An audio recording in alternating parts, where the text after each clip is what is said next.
Saludo cordial a quienes nos siguen por Uniradio, la radio de la Universidad de la República, 107.7 de FM, también por señal abierta, 6.1 por YouTube y por tvciudad.ui. Desde todo el mundo, así que bueno, no tienen excusas para no verlo. Vamos a repasar rápidamente el pronóstico del tiempo para las próximas horas.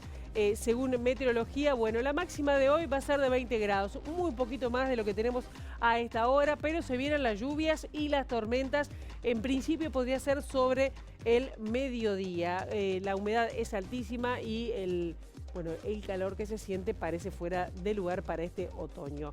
El sábado, ¿cómo arrancamos el fin de semana? Bueno, las temperaturas van en descenso, 11 y 16 grados. Las lluvias en principio se alejan y de igual manera el domingo, que va a estar más fresco todavía, 10 y 15 grados, sin perspectiva de lluvias. Va a estar fresco, pero por lo menos va a estar seco, según dice meteorología, sin perspectiva de lluvias.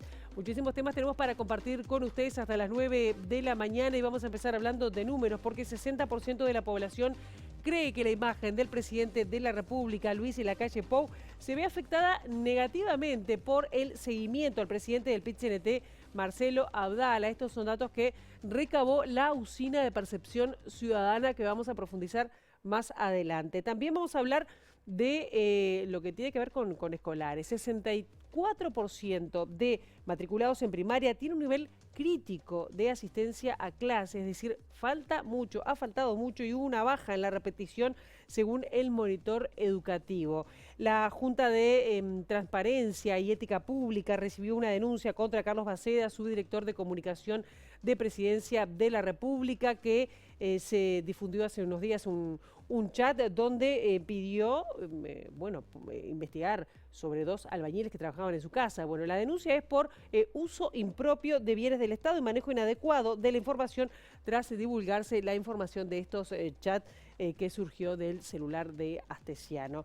A los 80 años, ayer nos sorprendió la noticia, falleció José Luis Pepe Guerra, legendario músico popular, integrante además durante muchísimos años del dúo Los Olimareños, reconocido por muchísimas canciones, una de las que llevábamos en el corazón, como contaba a don José. Bueno, esto falleció ayer. Vamos a dar detalles más adelante. Y del ámbito internacional destacamos lo que está pasando en Ucrania, que apuesta fuerte a la cumbre de G7 en Italia, donde los países que lo integran se comprometieron a contribuir con 50.000 millones de dólares al gobierno de Kiev para hacer frente a la guerra con Rusia. ¿Qué vamos a hacer luego de las 8:30 de la mañana? Bueno, hablar de endeudamiento y sobre todo cómo afecta a las mujeres, qué particularidades tiene la gestión de la deuda en las mujeres, cómo las impacta. Bueno, vamos a estar hablando con la economista Soledad Yudiche, 8:30 de la mañana. Ahora, momento de abrir la ventana hacia las calles de Montevideo para ver con el centro de datos del Centro de Gestión de Movilidad por dónde circular, por dónde no. @IMTránsito, @MBD Transporte para seguir en tiempo real cualquier cambio que pueda haber en la circulación. Ya igual les adelantamos que Homero, desde Juan Pou, Orfilia, hasta Camino Leandro Gómez, hasta el viernes 21 va a estar cerrado por trabajos de UTE.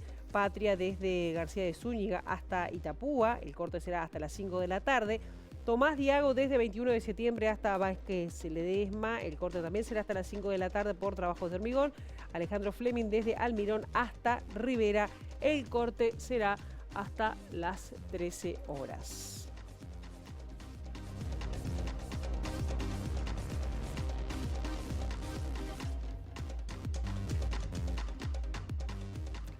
Bueno, vamos a comenzar el desarrollo informativo, decirles que el 60% de la población cree que los últimos acontecimientos revelados en cuanto a la difusión de chat afectan negativamente la imagen del presidente Luis Lacalle Pou, sobre todo lo que tiene que ver con el seguimiento al presidente del PIT-CNT, Marcelo Abdala, según la usina de percepción ciudadana.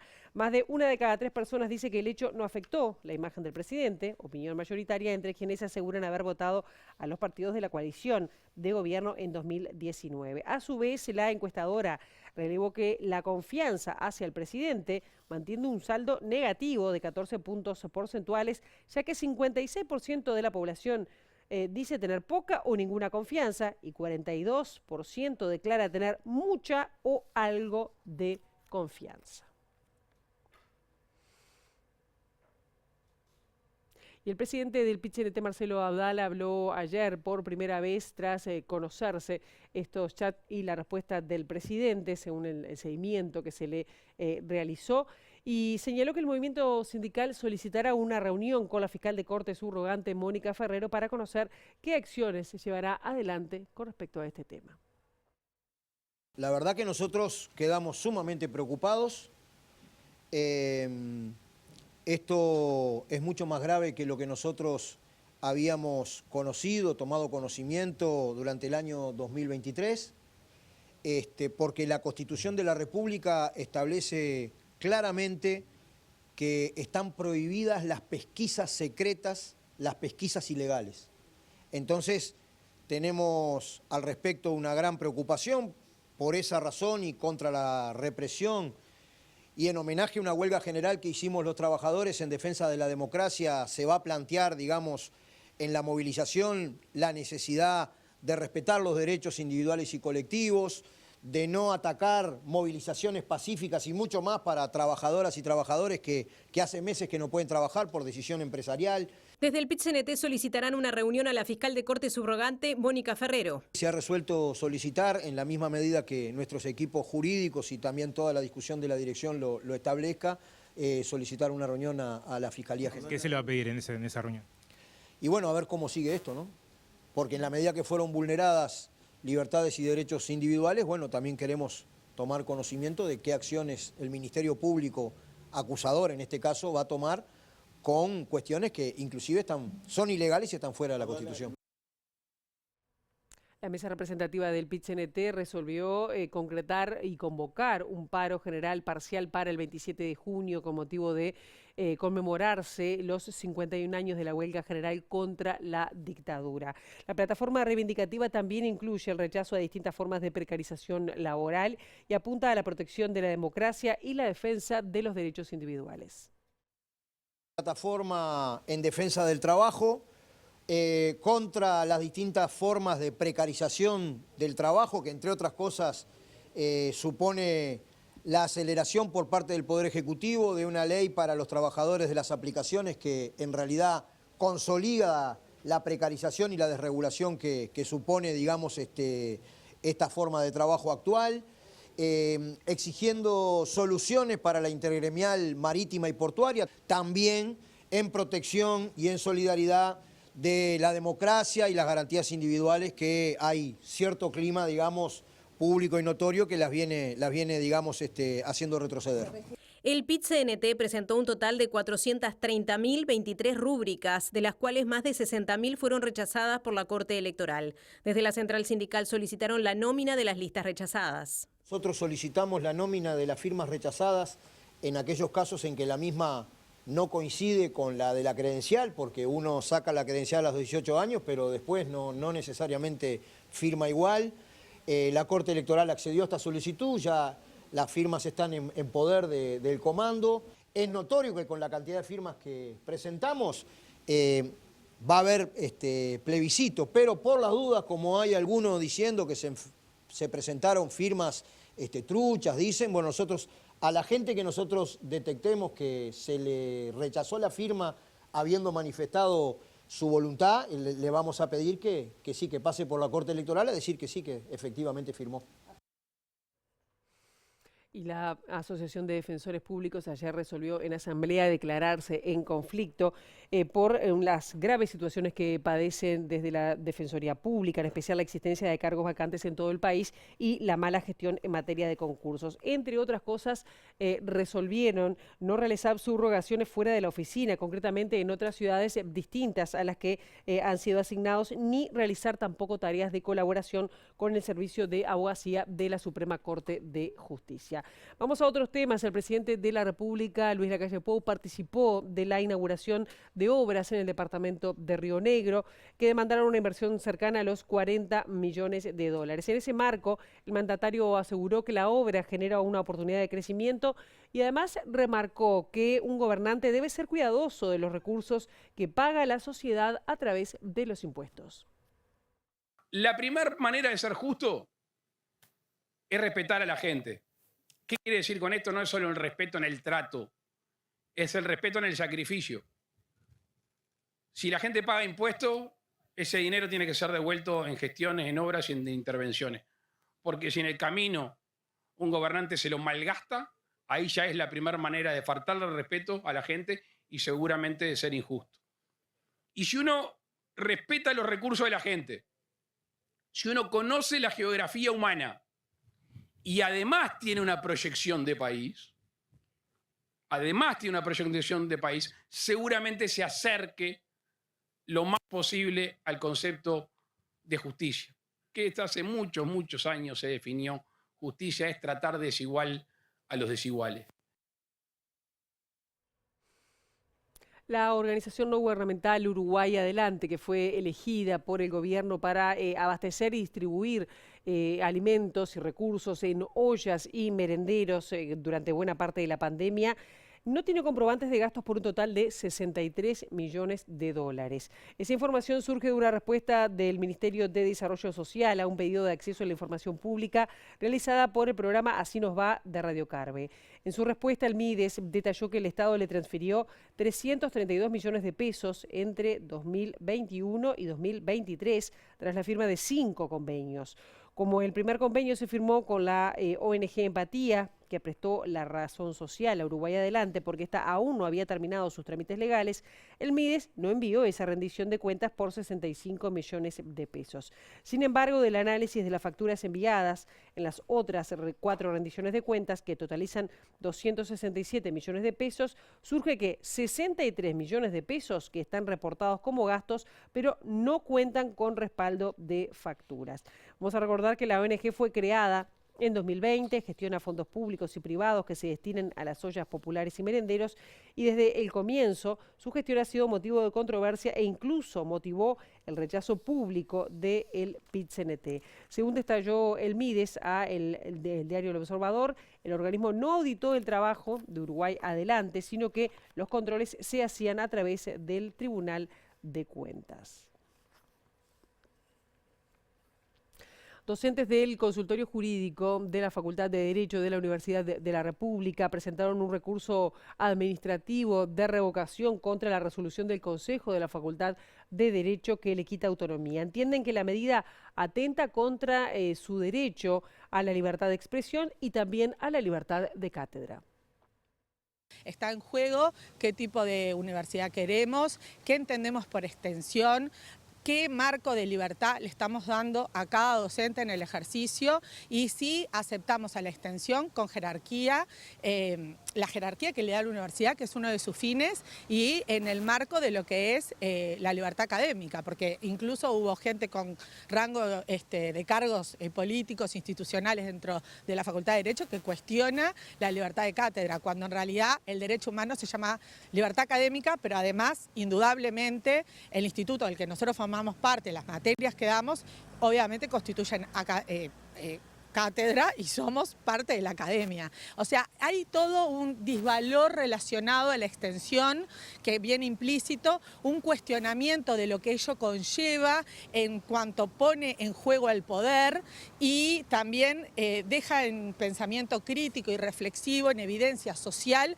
problemas que nos afectan y que, bueno, que nos interpelan a todos, y eso es incómodo. Hoy los voluntarios se sienten realmente en una situación de cuestionamiento intimidante. Nosotros también, ejemplo, al salir a comunicar a la prensa, cuando se establece en esa resolución que será resorte del Consejo decidir a través de estos asesoramientos cómo se comunica y qué se comunica. ¿Dónde queda mi libertad de expresión? Le pregunto a todos. La Junta de Transparencia y Ética Pública recibió una denuncia contra Carlos Baceda, subdirector de Comunicación de Presidencia, por el uso indebido de bienes del Estado y manejo inadecuado de la información. Según surge del libro del periodista Lucas Silva sobre el caso de Astesiano, Baceda le pidió al ex custodia que averiguara si 2 albañiles a los que había contratado tenían antecedentes penales y solicitó el domicilio de uno de ellos. La información fue recabada por un contacto de Astesiano que accedía al sistema de gestión de seguridad pública del Ministerio del Interior. Hablamos de educación o de ausencia de la misma, porque según el monitor educativo se incrementó el ausentismo en escuelas y liceos y además bajó la repetición, una baja en la repetición y una disminución en la matrícula en educación inicial y primaria. En primaria además hubo una baja moderada en el tamaño medio de los grupos y un aumento de la cantidad de grupos de más de 30 estudiantes. Quiero unir el tema del ausentismo con el resultado de las calificaciones insuficientes. Hay que fundamentarlo y articular. Menos asistencia a clase es proclive de que el niño tenga menor oportunidades de aprender más. Frente a esto, es una estructura coyuntural que no hay una solución sola, específica, para decir vayan los niños todos los días a clase. Usamos el eslogan, ponemos en las inscripciones de los niños, todos los niños de educación inicial todos los días.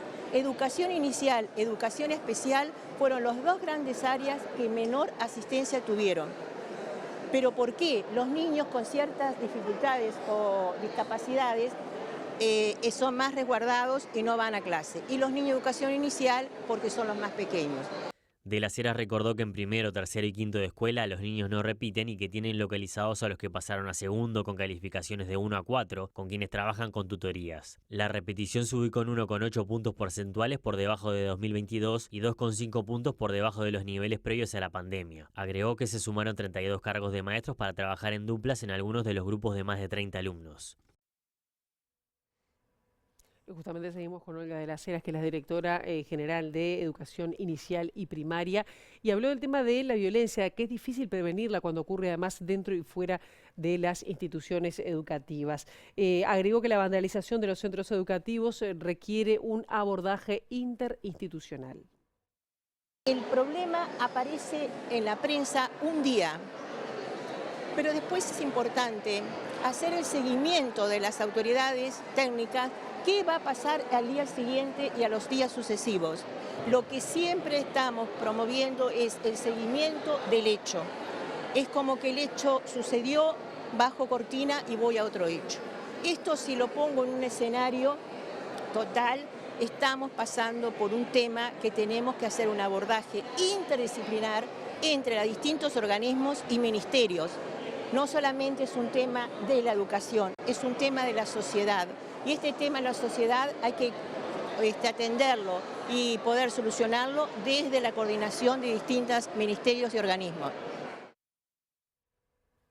Y la Asociación de Funcionarios de Primaria se pronunció en torno a estos resultados presentados por el monitor educativo y que recién estábamos conociendo, sobre todo con el marcado ausentismo, crecimiento del ausentismo escolar. En este sentido dijo que detrás de las ausencias hay vulneración de otros derechos. Para la secretaria general de la Asociación de Funcionarios de Primaria, estos números demandan un fuerte trabajo con las familias en territorio. El ausentismo implica una vulneración. En primer lugar, la vulneración del derecho a la educación, pero además muchas veces es la fachada de otras situaciones de vulneración, como tiene que ver con vulnerabilidad económica, situaciones de violencia derivada de los territorios, porque las familias se tienen que mover de determinados lugares, o en estas situaciones que estamos viendo en los últimos días, donde es válido que muchos papás tengan miedos, entonces decidan por unos días hasta que las cosas se tranquilicen no mandar a los niños. Entonces tenemos una serie de factores que convergen en estas cifras de ausentismo que en realidad son preocupantes.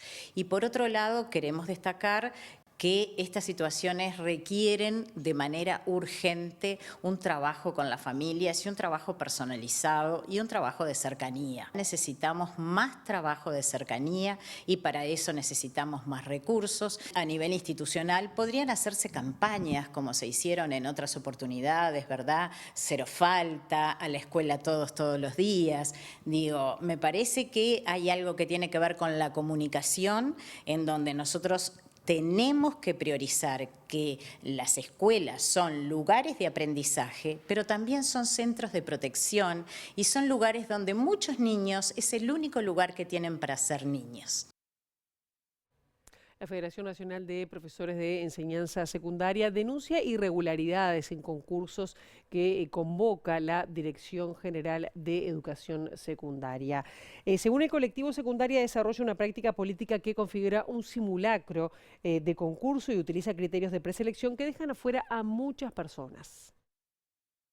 La principal irregularidad que encontramos en este momento en una serie, la primera es de una especial sensibilidad. Hay una cantidad de compañeras y compañeros que quedan afuera del concurso por situaciones vinculadas a la maternidad y a la paternidad. Por ejemplo, compañeras que pueden llegar a tener depresión posparto. Y otras situaciones que se le cuentan a compañeros su licencia paternal o se les cuentan licencias por estudio.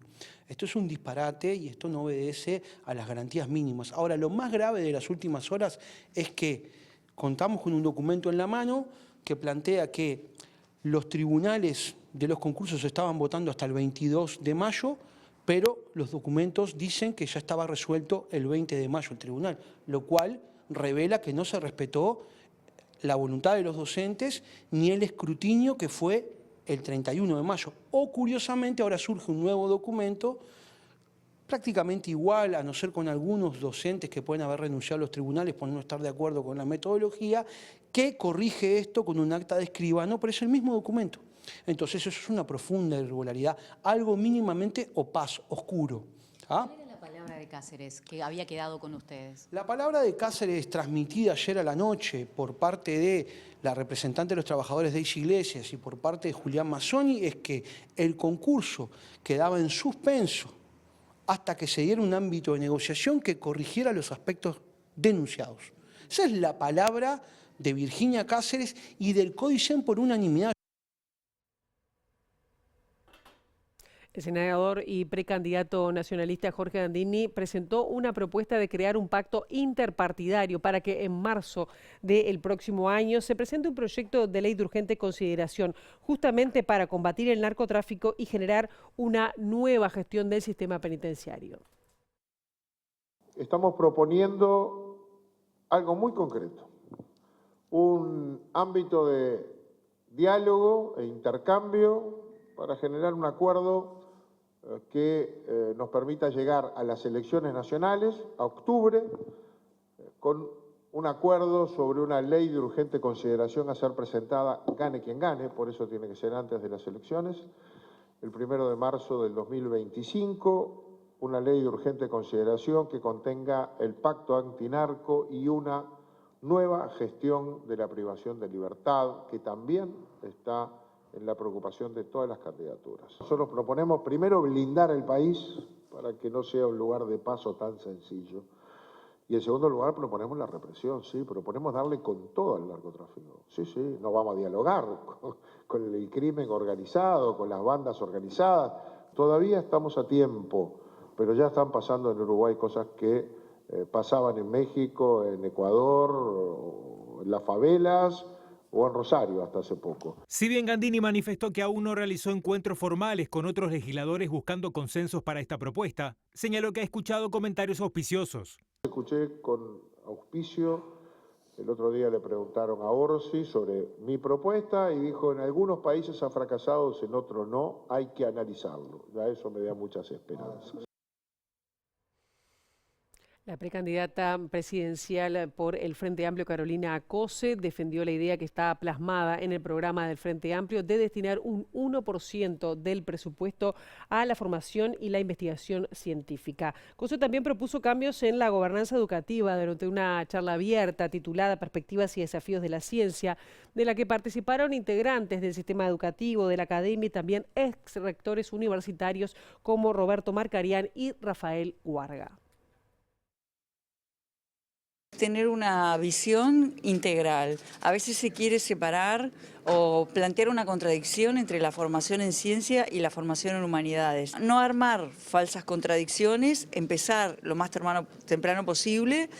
Nosotros estamos planteando en el Plan País un ordenamiento de la gobernanza en términos científicos, porque hay muchas instituciones que hacen muchas cosas. Estamos planteando ordenar eso y estamos planteando potenciar la investigación científica, generar un instituto nuevo, darle una vuelta de tuerca más a Línea para que se integre de alguna manera la Universidad de la República, la UTEC y las empresas públicas. Estamos planteando que las empresas públicas tengan áreas de investigación científica propias. Acose dijo que el Gabinete Ministerial para la Innovación y la Ciencia, creado por decreto, debe funcionar y establecer las políticas de ciencia, a la vez de mover la unidad de dirección de ciencias del Ministerio de Educación y Cultura a una secretaría dependiente de la Presidencia de la República, que organice las acciones de las instituciones vinculadas a la ciencia, como a su vez crear un nuevo instituto de investigación científica.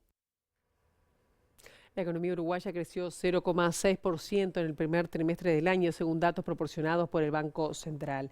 Este incremento obedece a la comparación interanual, es decir, con respecto al mismo trimestre del año pasado. En cambio, cuando los primeros 3 meses de este año se comparan con los últimos 3 meses del año pasado, el crecimiento del Producto Bruto Interno fue de 0,9%. Se trata de un crecimiento bajo, pero dentro de lo esperado por el Banco Central.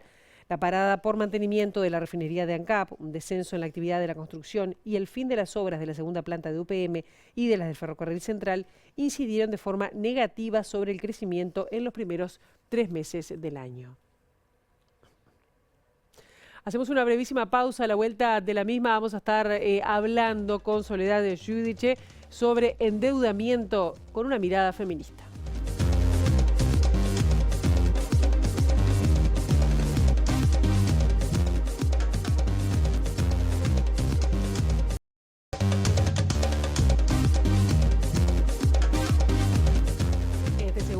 Bloque de MB Noticias estamos recibiendo con muchísimo gusto a Soledad Giudice, economista, además integrante de la Comisión Técnica Asesora de AEU, el Sindicato Bancario. Un gusto, Soledad, tenerte con nosotros esta mañana. Gracias por la invitación y buenos días a todos. Soledad, hace bien poco se presentó un informe en este examen periódico universal sobre el creciente endeudamiento o el excesivo endeudamiento de la población uruguaya, particularmente en hogares de menores recursos, que a veces tienen que recurrir afuera del sistema bancario. Por eso a veces me imagino que no están todos los datos, pero me quedó pendiente la vez pasada que estuvimos hablando de esto con Marcelo Bentos, hablar del peso que tiene en las mujeres todo este tema. ¿Qué podría decir primero como una primera lectura, comentario de este informe, pero sobre todo con esa mirada de las mujeres? Y bueno, el informe lo que estuvo bueno es que lo hicimos con IPRU y AEU y dio como una mirada un poco más amplia del endeudamiento, como vinculada a los derechos humanos y a la restricción de derechos cuando estás complicado a nivel financiero o tenés una deuda. En Uruguay además pasa mucho que para acceder a una garantía de alquiler, por ejemplo, no tenés que estar en el clearing. Entonces, no solamente tenés problemas a nivel económico, sino que también te restringe otros derechos, como el derecho a la vivienda, por ejemplo.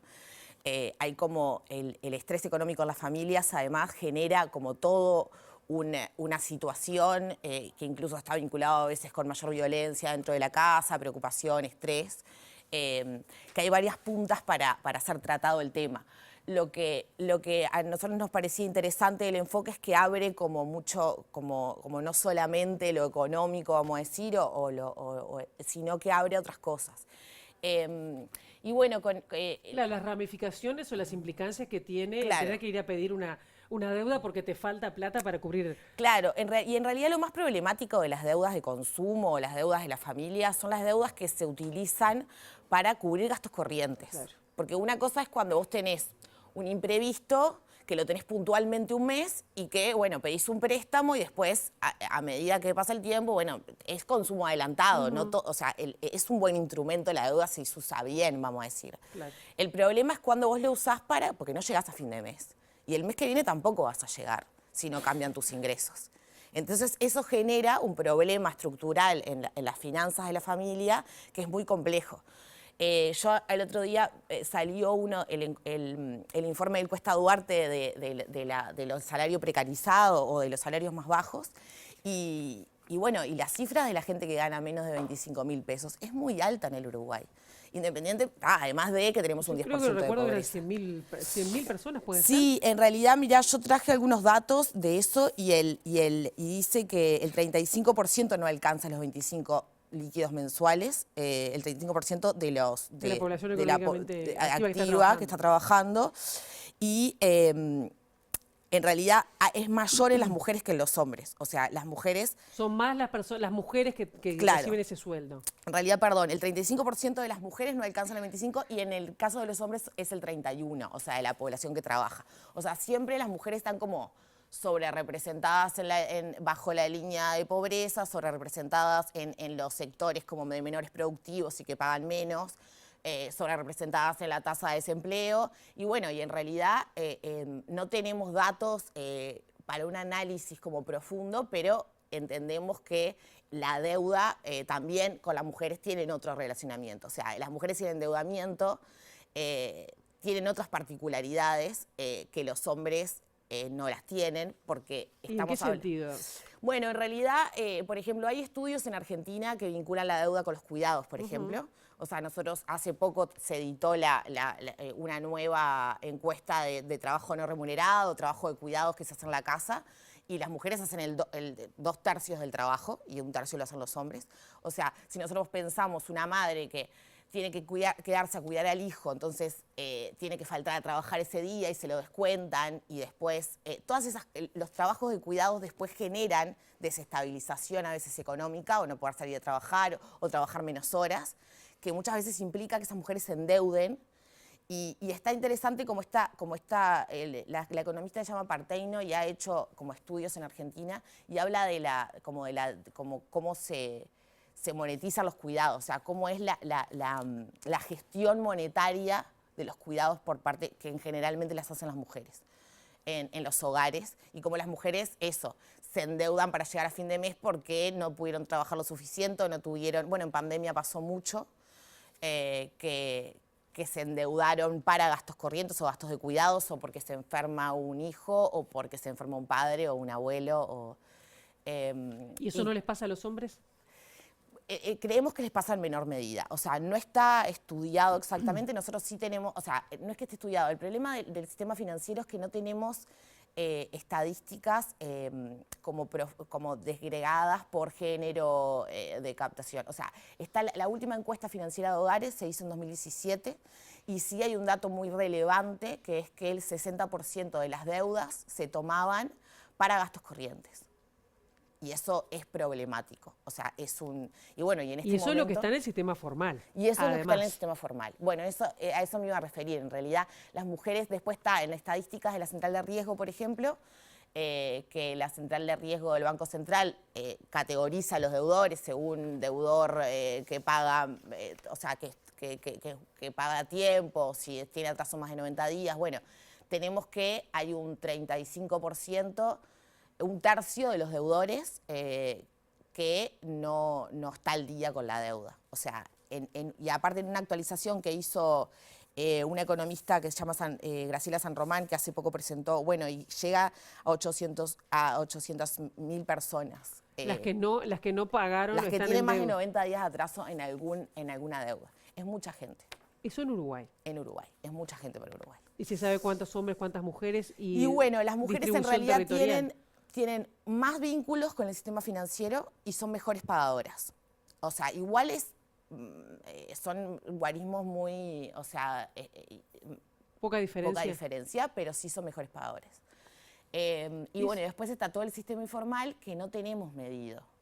Y en realidad han aumentado como las denuncias de policiales, de periodísticas, del barrio que se comenta, que no sé, de estos préstamos como gota a gota, que son los préstamos diarios, que te van a cobrar todos los días, que las tasas de interés son muy altas, tipo que pasa la tasa de usura, por supuesto es ilegal.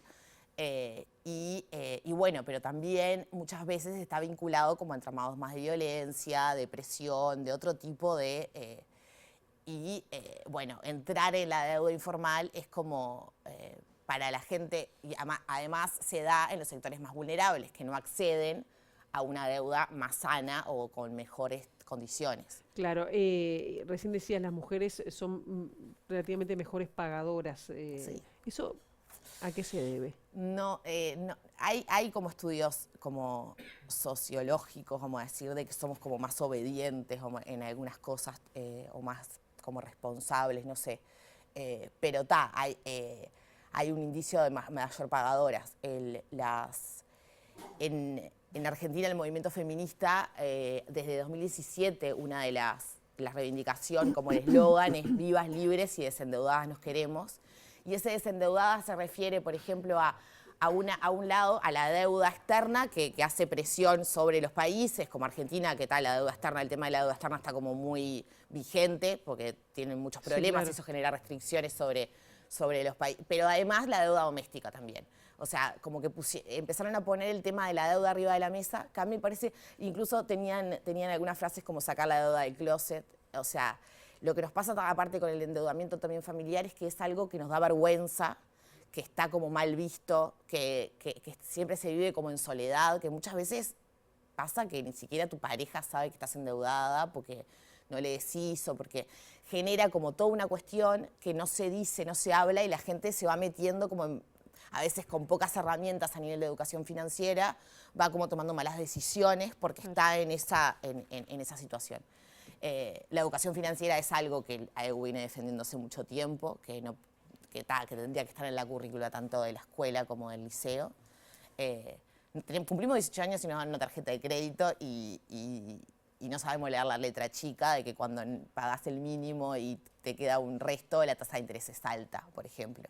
O sea, nos falta mucho de educación financiera, nos falta también como en realidad creo que es un problema grave el endeudamiento que tiene en este momento la población, que está bueno identificar esto de, bueno, cuántas son mujeres, cuántos son hombres, en dónde están, qué situaciones tienen laborales, hacer un cruzamiento más de datos. Se supone que se va a ver otra encuesta financiera de los hogares en 2025 o 2026, que va a dar más datos como para el diseño de una política pública, porque este tema es un tema que está arriba de la mesa, es un tema que se ha tratado a nivel de, o sea, hace un tiempo está arriba de la mesa, se ha discutido, hay una propuesta de plebiscito, hay cosas, pero no, pero hay muy poco integralidad de verlo más integral y de tener realmente datos para analizar y ver una política como más integral, bajar la tasa, subir la tasa de usura, claro, o hacer cosas como más parches, no solucionan el problema de fondo. Soledad Yudiche, nos quedamos con muchas más ganas de saber, de profundizar, pero bueno, seguramente seguiremos viendo cómo superar esos obstáculos. Muchas gracias por la invitación. Gracias. Y te invito, porque vamos a ver ahora, tomar un contacto con Exteriores y vamos a tomar contacto con nuestro compañero Juan Aldecoa. Juan, muy buenos días, bienvenido, ¿cómo estás? Buen día, Pilar, ¿cómo andás? Estoy en la Intendencia de Montevideo porque hace unos días, en realidad desde fines de 2022, la Comuna Capitalina junto a la Asociación de Feriantes del Uruguay viene trabajando en el posible traslado, en un plan piloto para traslado y modernización de las ferias vecinales en Montevideo. Y hace unos días nada más en la Plaza San Martín se dio esa primera vez de una feria que estaba ubicada en las calles Hervidero, cerquita, en realidad enclavado en el barrio Bellavista, y el sábado pasado comenzó a funcionar en la Plaza San Martín. Para ello nos acompaña y le agradecemos a Carlos Varela, director de Promoción Económica de la Intendencia de Montevideo, para que nos cuente un poquito cómo se dio ese primer evento del plan piloto de las ferias vecinales? Bueno, los agradecidos somos nosotros de poder comunicar a los vecinos y a las vecinas de Montevideo de este proyecto piloto que, como bien tú decías, venimos trabajando hace ya 2 años más o menos con la Asociación de Feriantes, también con el Ministerio de Economía, poniéndolo en conocimiento, en tanto las ferias de Montevideo están reguladas por el Ministerio de Economía. Pero este trabajo con la Asociación de Feriantes va de la mano de atender el reclamo de vecinas y vecinos de procurar mitigar los problemas que una feria genera, porque genera el problema del ruido, el problema de las complejidades en las zonas o en las casas, que hay estacionamiento, y bueno, en el día que tengo que sacar el auto muy temprano para después poderme ir a trabajar o llevar a los chiquilines a sus estudios, o el fin de semana quiero dormir un rato más y si no me levanto temprano a sacar el auto, después no lo puedo sacar. Bueno, esos perjuicios que genera, el tema de la limpieza también, son propios de una centralidad comercial que también tiene beneficios, porque la feria tiene beneficios en términos, y esto lo estamos diciendo por datos objetivos, un estudio que hicimos conjuntamente con la Universidad de la República y el Instituto Cuesta Duarte, determinó que comprar en la feria abarata un 20% los precios de consumo con referencia a otras unidades comerciales, que para el bolsillo del trabajador, la trabajadora, es más que importante poder acceder a frutas frescas, a pescado, a quesos, fiambres, productos de almacén, con ese abatimiento de precio. Por tanto, hay que defender la feria, pero también hay que entender los perjuicios que genera. Entonces, este proyecto piloto lo que intenta es ver las posibilidades, y somos conscientes que no todas las ferias pueden ir a una plaza, ni todas las plazas pueden resistir una feria por su infraestructura, por el tamaño de la plaza o por las características que tiene la plaza, pero en aquellos traslados de ferias donde haya una plaza cercana, porque también hay que respetar los circuitos comerciales que se representan las ferias, donde exista esta plaza, poder hacer el cambio hacia la plaza y de esa manera mitigar los problemas que habíamos identificado recién. Obviamente también, y por eso proyecto piloto, porque estamos evaluando o comenzamos a evaluar con esta primera y con las que vendrán, los impactos que también genera la instalación de la feria en la plaza, porque la plaza es un espacio de convivencia del barrio. Lo que estamos planteando es, bueno, en esa convivencia, un día convive un mercado, un par de horas convive un mercado. Lo que es cierto que cuando se va a la feria, la plaza tiene que seguir cumpliendo el rol de espacio de convivencia. Entonces, es parte de la evaluación. Parte de la evaluación es el impacto también económico para los feriantes, porque si pierden venta, obviamente no va a ser atractivo para esta propuesta para los feriantes. Como experiencia piloto, esta que es una feria de los domingos en la Plaza Soldado de San Martín, allí en Agraciada y Asensio, Uruguayana, esa plaza que está allí, las venimos visualizando positivamente. ¿Por qué? Porque es lo que nos dicen los vecinos, es lo que hemos estado allí en la feria, y más allá de comentarios que estamos también visualizando, correcciones, vemos más movimiento. Los feriantes vemos que están vendiendo más, hay mayor público de gente circulando. Y bueno, de eso se trata este proyecto. Y la idea de la feria modelo es un poquito más que cambiar la feria de un lugar, de una calle, a una plaza. Es también incorporar un valor agregado a esa centralidad comercial. El proyecto incluye 4 ferias más, tengo entendido.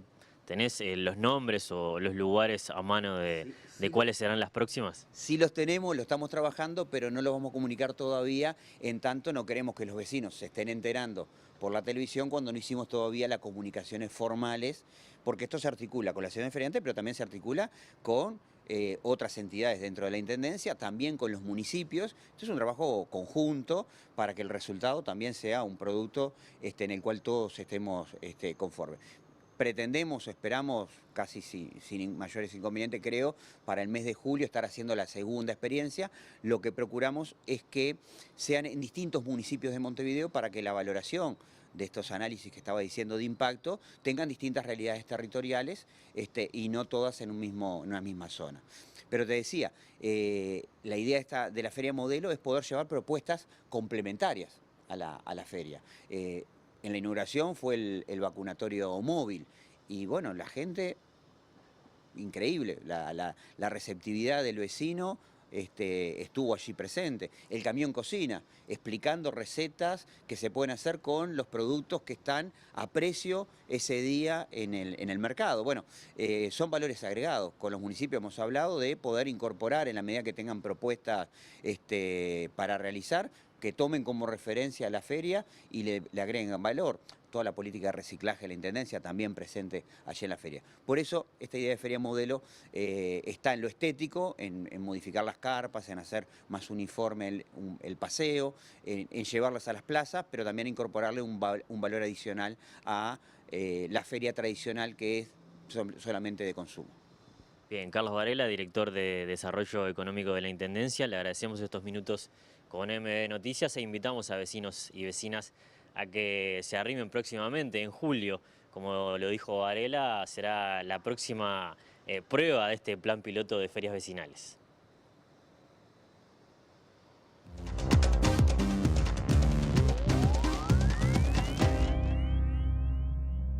Nos vamos a Chile, donde hay decenas de miles de personas damnificadas por las lluvias torrenciales que están afectando la región central. Y en las últimas horas también Santiago de Chile, donde ya han causado desalojos por inundación, interrupciones de suministro de electricidad y problemas de tránsito. Una de las situaciones más dramáticas se vive en la ribera del río Curalinahue, en la región de Biobío, una de las más afectadas, donde más de 5.000 personas se han visto obligadas a abandonar sus casas por el desbordamiento de las aguas y la falta de condiciones para controlar el cauce desbocado. Varios vecinos han denunciado ante las cámaras de televisión que, más allá de la fuerza de la naturaleza y el cambio climático, la tragedia tiene su origen en el sistema económico extractivista, ya que la mayor parte de las tierras pertenecen a las grandes empresas madereras y apenas hay zonas de edificación más allá de los cauces de los ríos. Otras 400 familias debieron igualmente huir de sus casas por el desbordamiento de otro de los cientos de ríos que existen en las regiones centrales de Chile, mientras que más al norte, en la región vecina de Maule, un hombre falleció durante la madrugada tras recibir el impacto de un poste de electricidad vencido por el viento, que en algunas zonas del país está superando los 80 kilómetros por hora. Más de 20.000 hogares estaban sin suministro eléctrico en las comunas capitalinas de Isla del Maipo, Melipilla y Padre Hurtado, mientras que decenas de sótanos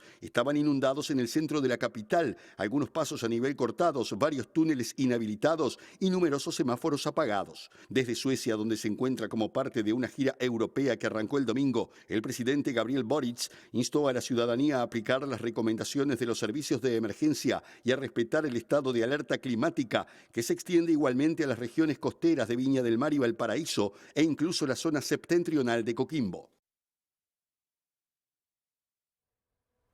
Y ya en el final no queríamos dejar de recordar a José Luis Pepe Guerra, que a los 80 años falleció ayer tras una larga enfermedad.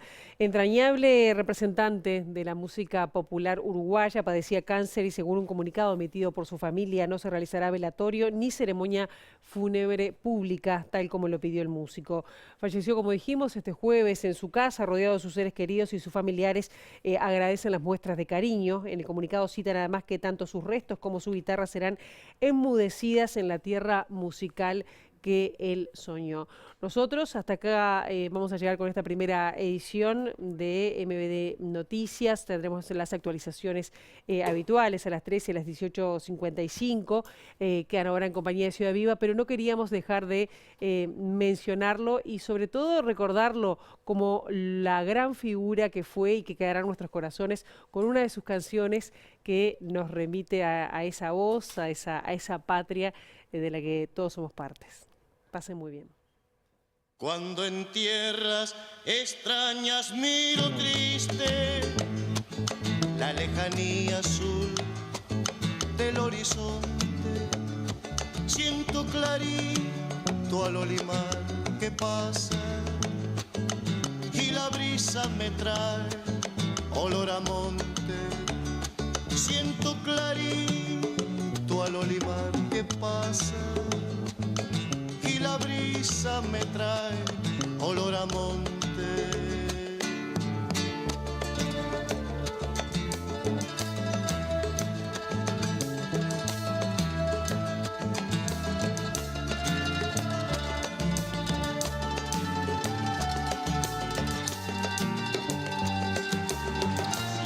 patria me llama,